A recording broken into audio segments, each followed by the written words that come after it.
Welcome, and thank you so much for coming to this workshop, The 5 Elements of Anxiety. And there is really a lot of anxiety percolating in the atmosphere, in our homes, in ourselves. And so what I'm hoping to do today is to help us look at where our anxiety is coming from, what it looks like, what we can do about it, and look through it through these different filters of the 5 elements, because each of the elements has its own unique way of expressing stress and anxiety. And so we're going to look at those different ways. The first thing that we want to think about is, what exactly is stress, right? What is anxiety?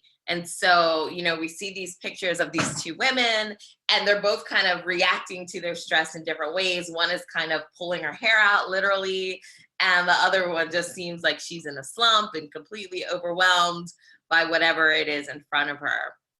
But the thing that's important to know about stress is that it gets a really bad reputation.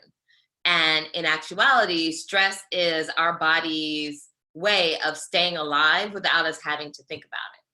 And anxiety is when that impulse to survive and to stay alive gets a little tweaked and gets a little out of hand in a way. And so we want to honor what our body is doing and what it's activating, but then at the same time, bring it into our lives in a way that it can actually work for us instead of getting in the way of what we're trying to create or do.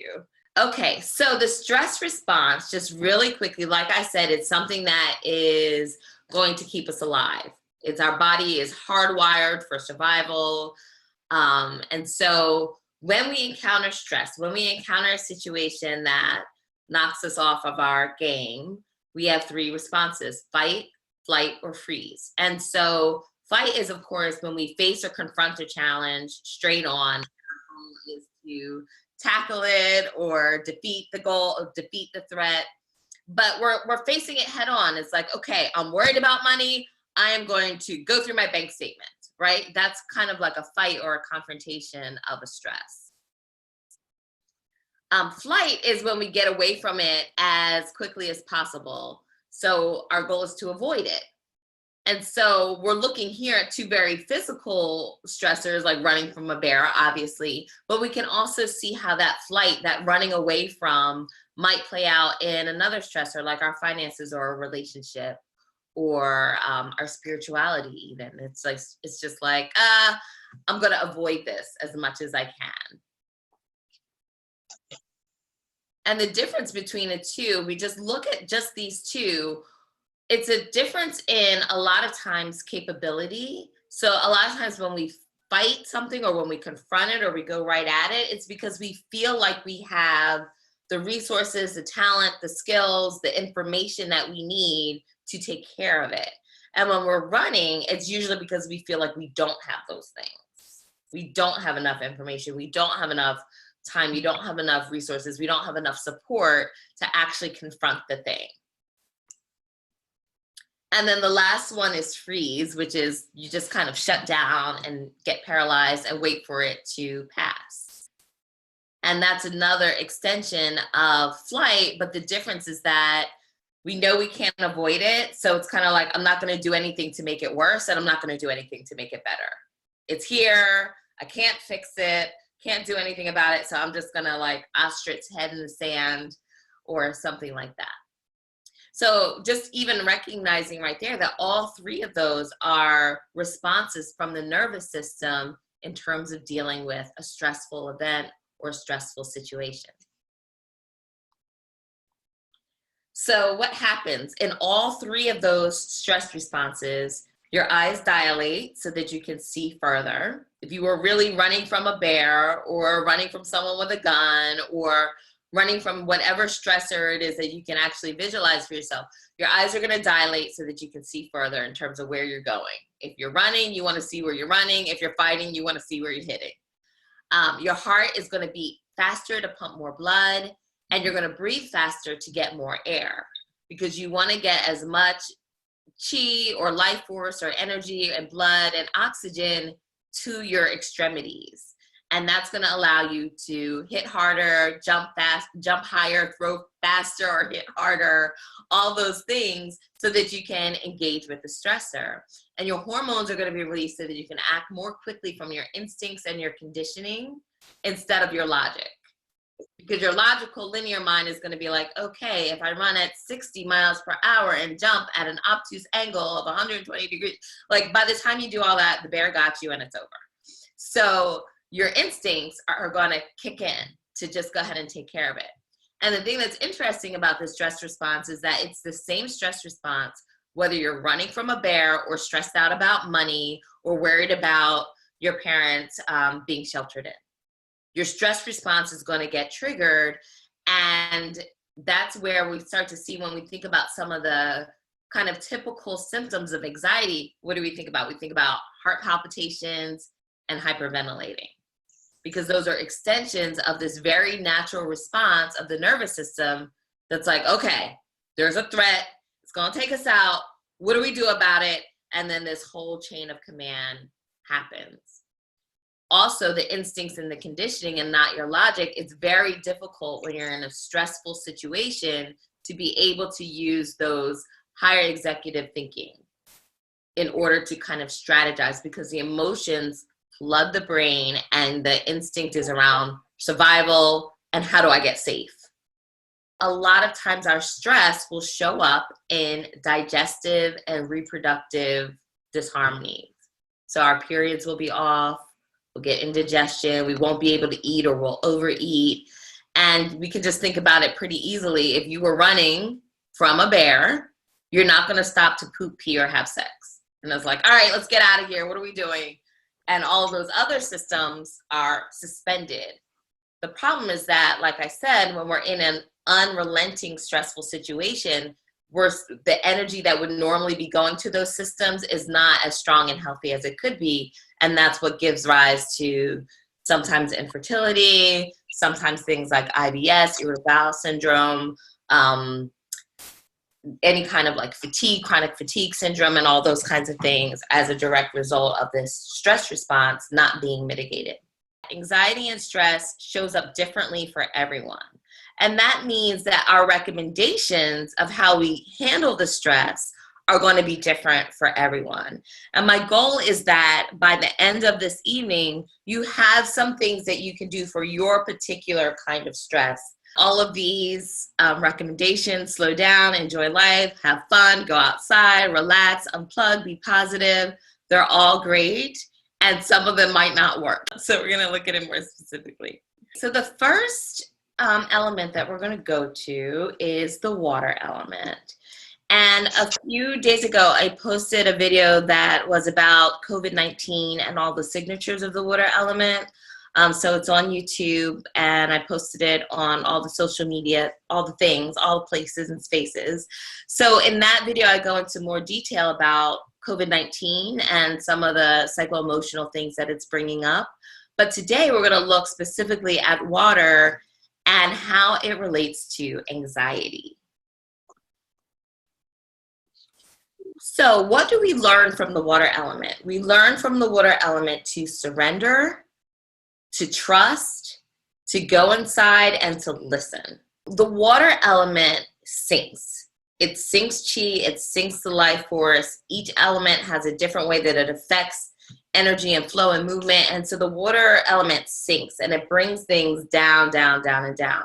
So when you have water anxiety, it might feel like this like sinking sensation. It's related to incontinence and bedwetting, so that like sinking of chi and everything kind of descending and flowing out.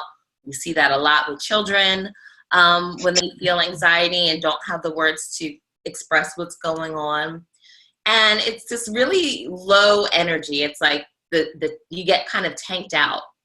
And so the goal with water element anxiety is to replenish your reserves, to fortify, to rejuvenate. Another thing with the water element anxiety is journaling, praying, meditating, chanting, whatever it does that makes you feel rejuvenated and refreshed and alive again, that kind of fills up the tank. So making art and spending time in nature. And the caveat here with the making art, I found with this water element kind of anxiety, it's good to do like receptive making art. So like a coloring book that already has the lines there, or something where you can kind of go almost into like a trance-like state. It's not the kind of art where you're like really structuring and creating and masterminding. It's more of like a receptive trance art channeling space. So let's look at some of the flower essences for the water anxiety. The first one is Sacred Source. So this is a flower essence for the water element that is really about that tuning in and trusting ourselves and learning from within. And then Oasis is going to be for replenishment at the level of the adrenals and the kind of psychic adrenals. So it's the flower essence that you can use to help you either get back up again or be comfortable staying down for a little while. And sometimes it's actually harder to stay down than it is to get back up. So that's one particular energetic around anxiety. But wood element anxiety feels and looks and expresses itself very differently than water element anxiety. So the wood element is concerned with growing, evolving, and succeeding.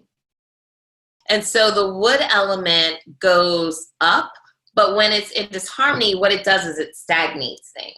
So the wood element is used to things kind of flowing and being easy and fluid. And then when the wood element gets anxiety or stress, it like kind of stagnates. So your goal with wood element anxiety is to move things, to move the chi, to get things moving and circulating again. So one easy way to help that wood element is to just stretch, especially in the mornings, especially at sunrise if you're so inclined.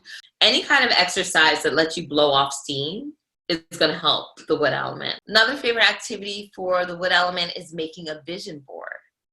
So finding some images that inspire you, that remind you of your purpose and what you're up to in life, and creating a vision board, because the wood element is really about seeing a vision for our lives and being able to move towards it. And the flower essences are abundance. So abundance is really, everybody hears abundance and they think money, and abundance is so not about money. It's so not about money, but it is about being able to receive gifts and blessings. And also it's getting clear on how I can align my life work, what I'm passionate about, what I'm excited about, what my gifts are, with what the world needs. Because the expectation is that if I'm giving my gifts in service to the world is going to figure out how to support me so that I can keep giving my gifts to the world. And then the next flower essence for the wood element is Stand, which is about restoring hope. There's a really beautiful flower essence in there called Scotch Broom, which is about restoring hope for the state of the world. And I was so excited when I learned that there was a flower essence that was specifically for feeling like the world was going to hell in a handbasket. Like there is actually a flower essence that addresses the part of our psyche that says, you know what? Humanity is not doing too well right now. The flower essence blend helps us to persevere and to channel that spiritual warrior through hard times, and to get a sense of how to move through a situation that seems impossible. And also it brings our awareness to where and how we're holding stress and tension in our muscles. Okay, so now let's look at fire. So the fire element is going to be very expansive, and the fire element helps us to shine our light into the world. It helps us to connect with others and be in relationships. It helps us to have passion and to laugh and enjoy life. It's that exuberance, that joie de vivre, that part of ourselves that feels really happy to be alive.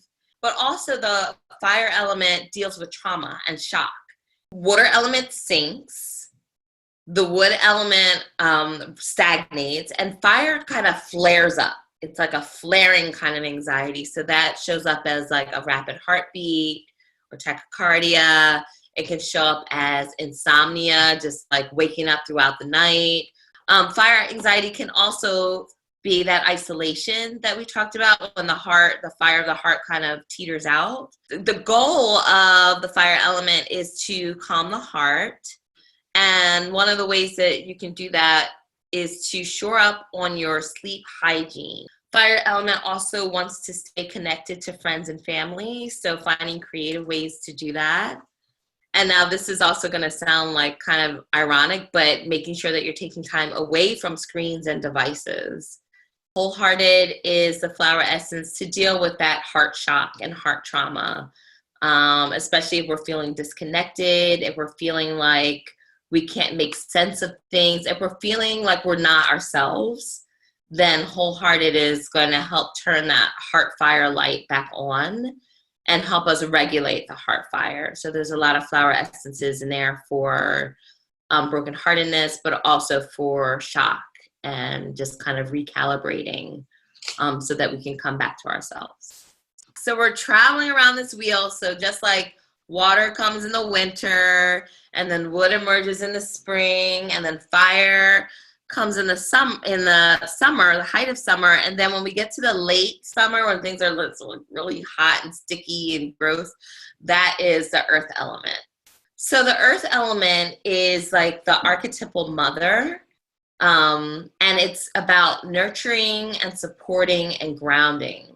The earth element is related to the spleen and the stomach in Chinese medicine.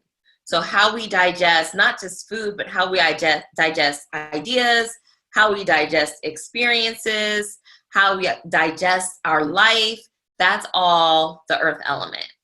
And so when we can't digest, we might get the physical indigestion, but it's also like we can't digest the information that's coming at us. It's like kind of spins out of control and doesn't really integrate. And then the last piece of it is hyperempathy. And hyperempathy is basically like a sensitivity to the environment, but particularly other people's emotions. So the goal with earth element anxiety is to get grounded. So eating regular meals, it's finding some ways to connect with nature within your circumstances. Like I said, the earth element is very much in its head. And so it might be helpful if you have that kind of spinning earth element thinking to like make some checklists, like make things really practical. The two flower essences for the earth element, the first is embrace or earth's embrace. And this is the flower essence that you would use if you have a lot of worry about someone else, if you're experiencing that hyper empathy. And it allows you to kind of give some space and freedom. What I like to say about this essence is that it allows you to trust another person's own destiny. And then also this essence is going to help move through feelings of overwhelm and feeling like you've got too much on your plate, too many responsibilities, can't get a handle on it, but don't have the support that you need. Then this is going to support shifting that so that you can call in the resources and support. The next essence is embodied light. And this is about regulating your physical wellness routine. So if you're struggling around what should I be eating, when the heck am I going to exercise, what does my day look like, or you're going through the whole day and you've totally neglected the needs of your body, or if, as I'm saying that, you're like, what needs of my body, then this is like the flower essence you want to think about, because it helps us get out of our heads and into our bodies and to pay attention to the messages that are there. Okay, so we did 4 out of 5. So we come last to the metal element, and the metal element could be, for some people it can be a little challenging because the metal element is associated with grief, and it's also the phase of the life cycle which corresponds with death, you know. And so the metal element takes us through that process of, what I like to say is that it helps us to honor everything that is temporal and everything that is eternal. So with the metal element, the energy dissolves. And you can think of it comes from being something that has substance and form to becoming something that is like the ethers. It's that energetic. And so, if you've ever like had a ball out crying session, and then at the end of it, you're like, oh my God, I have nothing left. That's kind of a metal element thing. It just like dissolves and dissipates chi. It just kind of takes life force and substance and melts it. Often the metal comes up as like stress, as of grief and sadness and weepiness, like just kind of feeling a sadness and a heaviness of life. Sometimes with metal anxiety, there's this feeling of like, I'm in this by myself. Metal can also look like nostalgia and longing for the old days. And so the healing is going to come from being back in the present moment. And this is where the rituals come in.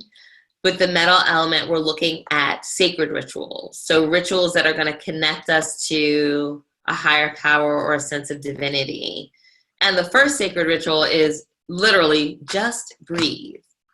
Just take a breath wherever you are, right here, right now. Just breathe. Part of the sacredness of the metal element is really honoring whether it's a time or a person or a moment or a phase, and just really saying, you know what? That was amazing. And I'm sad that it's not here, but I am so glad that I had it. Exhale, flower essence is soul support for moving through grief and loss. It's also good for letting go of the past and making space for new, whatever the newness is, whether it's a new opportunity, a new reality, a new lover, a new job, a new spiritual practice. But it's like you got to kind of clear out the clutter and honor what you're releasing in order for something new to come in. Present presence is really about that picture of the day, tuning into the beauty of the present moment and releasing worries about the future or obsessing about the past, and really cultivating an inner stillness and reverence for life.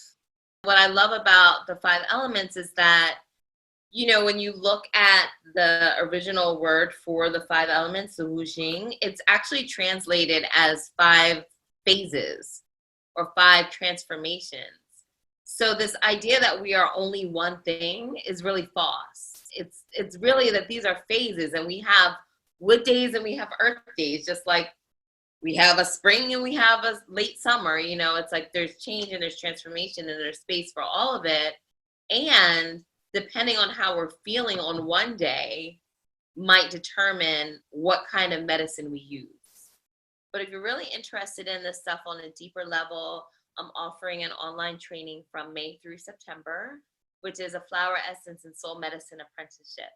So we'll be meeting online. You'll be working with flower essences. There's a student forum where we'll be talking about our experience and how the elements are unfolding, what we see, what resonances, what icons, what archetypes, and all of those kinds of things. You can find me online, on the gram, on Facebook at Oceans and Rivers, but please reach out, and I look forward to seeing you all very soon in cyberspace and hopefully in person.